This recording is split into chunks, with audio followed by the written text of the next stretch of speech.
Jason Yamamoto, and today I'm going to be answering another military question. Today's question is going to be about the differences between National Guard Special Forces and active duty Special Forces. Okay, just a disclaimer, I have never been part of Special Forces.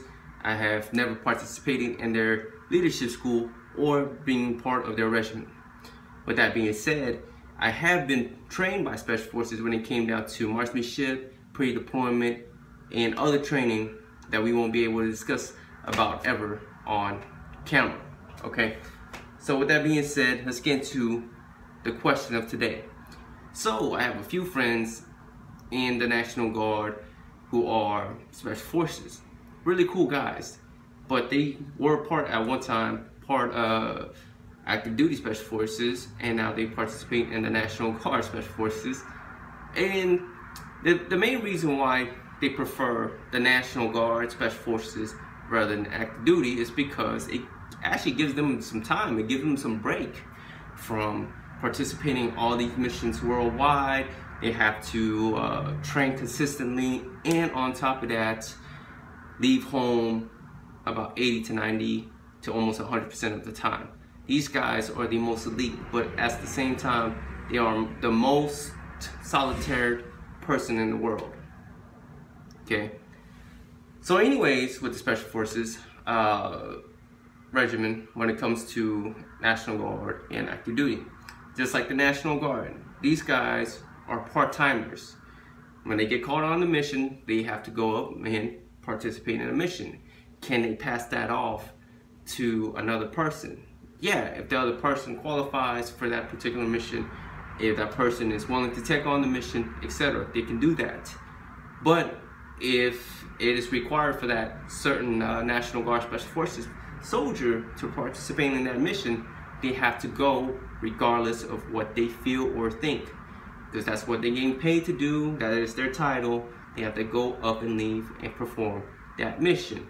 That mission can last anywhere between 1 week to a whole year. Most Special Forces missions last between 6 months to a year. They're not always out in the field, as a lot of people might think they are. They're not always out in the field. The mission is short. They have a specific mission they have to execute, and then they get out.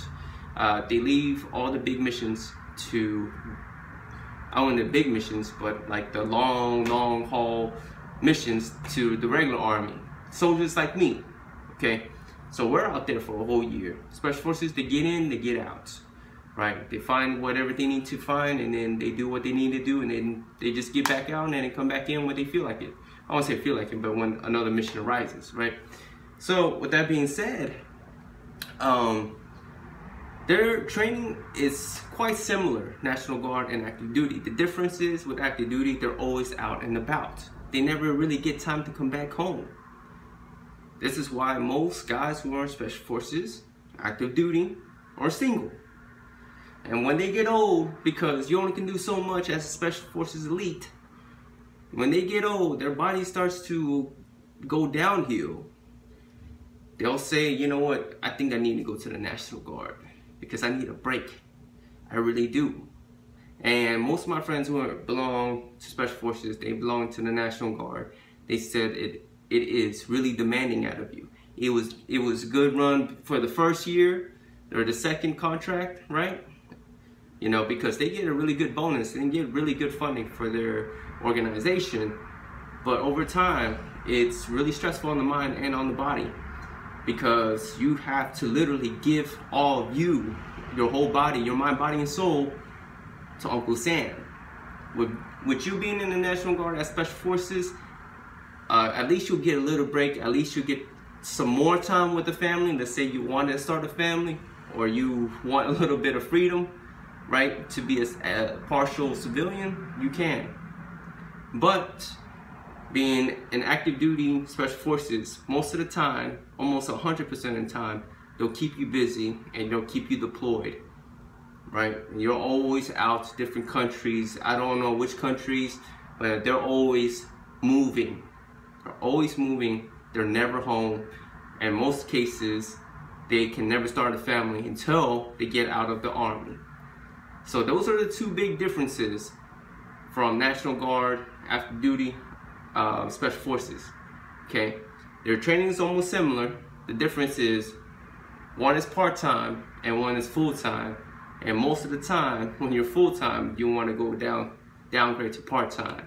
But anyways, hopefully this video helps with your questions. Your boy Jason Yamamoto, and I'll talk to you guys later.